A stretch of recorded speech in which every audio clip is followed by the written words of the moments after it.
guys are heavy hitters and allowing us to come and practice. It's a great setup. And then lastly, there's been an army of people with the Commanders that's, worked tireless, a lot of hours to help set this up, to get everything rolling. So, man, do we appreciate all of them. So for those of you covering the team, for the first time, a week layout in an NFL game usually consists of a Wednesday, a Thursday, a Friday, Saturday. And so the Wednesday is the first day of putting in a game plan. Some practice against one another to get your skills right. Thursday and Friday, more of the situational work, third downs and red zone. And then you tie the whole thing together again Saturday in preparation for the game. So I just wanted to give you that layout of what an NFL week typically looks like. And all that said, we'll get ready to get rocking with you guys.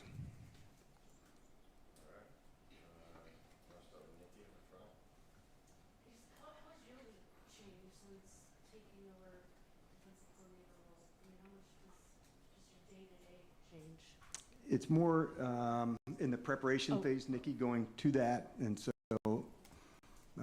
obviously I'm always involved with the defense, but team meetings and special teams and those are staying the same, but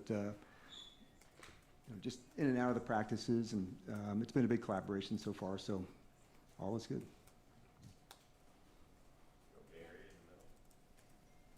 Dan, as you look at the last month or so and figure out everything that has not gone the right way, do you feel like there are foundational problems in roster and personnel, or is it really just execution? I really feel it's execution. That's where I do feel that way, Barry. And the reason why, I've seen where it hits good and I've seen where it doesn't. So had we not seen where we could hit the marks, I'd feel otherwise. So that's what we're digging in hard on. To have this time together, here on this trip, to do those things, that's important for us. But that's what I've been digging in the hardest, man. We want all this dog competing, but, man, we want it with the discipline to get it right as well. Dan, the challenges of these changes when you have a lot of guys out and there's been inconsistency with that, what is the challenge there for you with that, and can you get it to the level with all these changes, et cetera? I think you can. You want the continuity. That's what you're talking about also, John. So on offense, in the passing game, the alignments, the route depths, just the different timing with different players and how that can go. Defensively, you want to make sure, who's into these spots, that their communication with the other players can get heightened and do that quickly and do it fast. And that's what we intend to do. Yeah, sorry we didn't ask this Monday, but what is the latest with Terry? I know you said he's not going to play this week, but hasn't played in a couple weeks. Yes. IR, more medical opinions. Where's he at? Yeah, so he's here.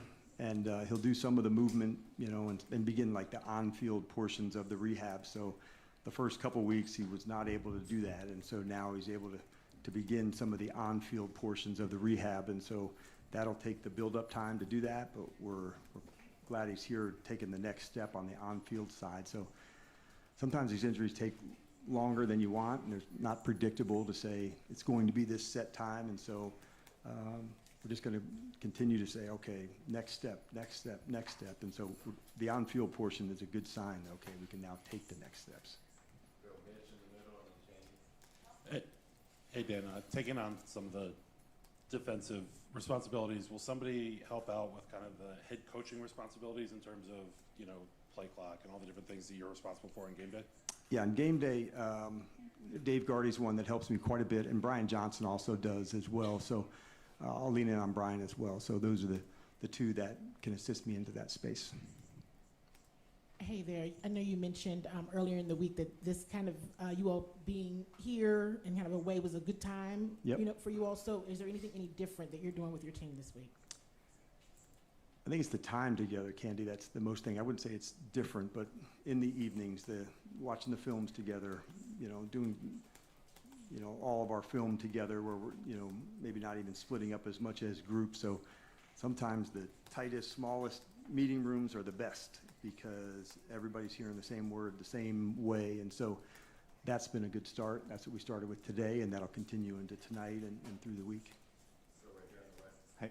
Speaking of the game, how would you describe your relationship with Coach McDaniel, and what do you remember from your times in Atlanta when you helped him? Yes, and so one, I've known Mike to be an excellent coach. he can process things so quickly. It's no surprise to see that his offense can throw the ball quickest. They can, have the fastest motions. That's Mike to a T, where he can just think so quickly on it. When Mike left Atlanta into San Francisco, I knew he'd make an impact there, and then you'd see that during his time in Miami. And so the work with the quarterback, with the offense, that's where he's at his best. He's quick. He can, get to the next play quickly, to the next concept. So, yeah, man, I really enjoyed working with Mike. He's one of my favorite coaches. Hi, Coach. How will the absence of Daron Payne affect the team this weekend? Yeah, we'll miss Daron for sure inside. His presence, the physicality. Johnny Newton and Javon Kinlaw will be the two that will feature the most inside, and then Eddie Goldman and Sheldon Day would be there behind. But we're pleased with where, the development that Johnny's taking, especially on the pass rush side. He had some injuries coming into last year, and I felt like it took him this preseason to hit his stride and hit to the next spot. And I feel like he's doing that. So we'll lean in on more on him for sure. Hi, Coach. Hello. Welcome to Madrid, and thanks for explaining us how the week works for an You're very NFL welcome. team. How do you think this trip overseas in a tough season can help you to build chemistry for a strong finish and maybe to carry over to next year? Yes. Being a few miles away from home, and then if you can have a few words about Marcus and his role last year, maybe mentoring if he did Jaden, and this year taking over as a seasoned veteran and I think doing a good job. Thanks, Coach. You're very welcome. The first part of the question I'd like to hit on, and I actually told the team that today, is as a group, we're coming here to actually get stronger. And some of that is connection, some of that is our practice and the way that we can do that together, but all of it will be done together. It'll be seen in the game on Sunday of those things that we address and how we go there. So that's the first part of us getting stronger together. Can we, bring the competition at practice? Can we get the communication that we want? Can we get the skills and the technique aligned like we wanted? But that was the main goal, to get connected and actually get stronger during this week here together, and we think we can do that. As far as Marcus goes as a quarterback, not only was he a leader in the quarterback room, he was also a leader on the team. And you feel his support. He puts in all of the work behind the scenes, and all of his teammates know that. He challenges one another for his teammates at practice with his skill, with his technique. But I think you feel his support the most, and that's where, as a leader, I felt his impact. Not just with Jaden from a mentoring role, all that's significant, but it's with other players as well. And he's certainly one that we count on, and it's times like now that, hey, this is why Marcus is here, and this is the moment, and so he's really ready for that challenge. Right here.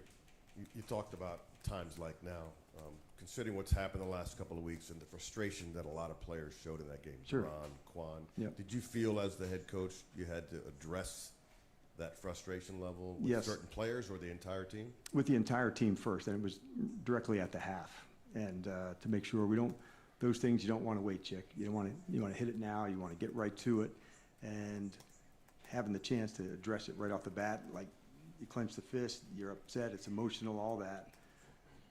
We feel it too, as coaches, when you're not hitting your marks and you get frustration, but it's also what's the techniques that we need to do to move on to the next. And a lot of that will come back to our focus, what are things we can control.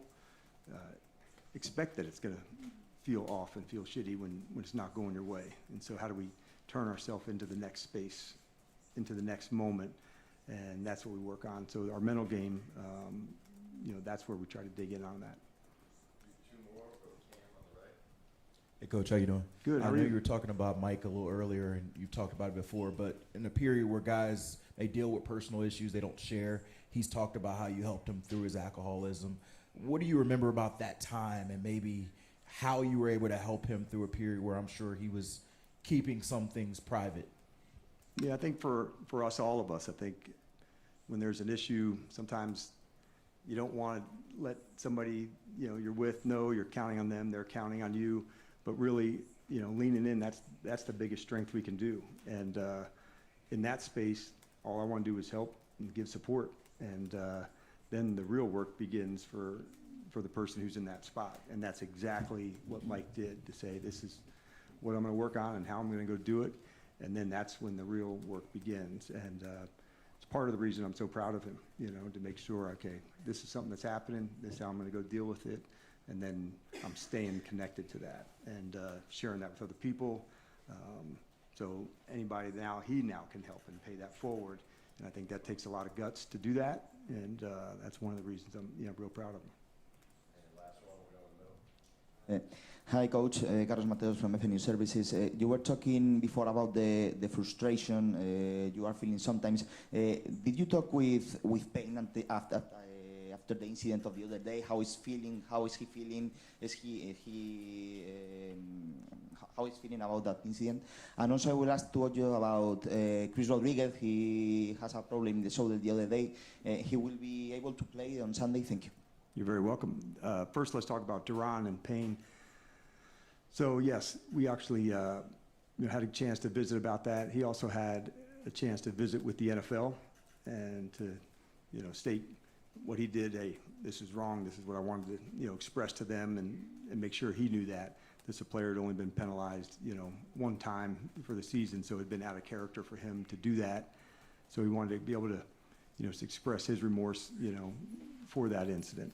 As far as Chris Rodriguez at running back, yeah, he did injure his shoulder in the game, but he is going to be able to play this week. We'll start the practice today, and we're excited. Chris was a captain in our last game and is one of our more consistent players. So, yeah, we'll lean in on him. He's somebody we all count on.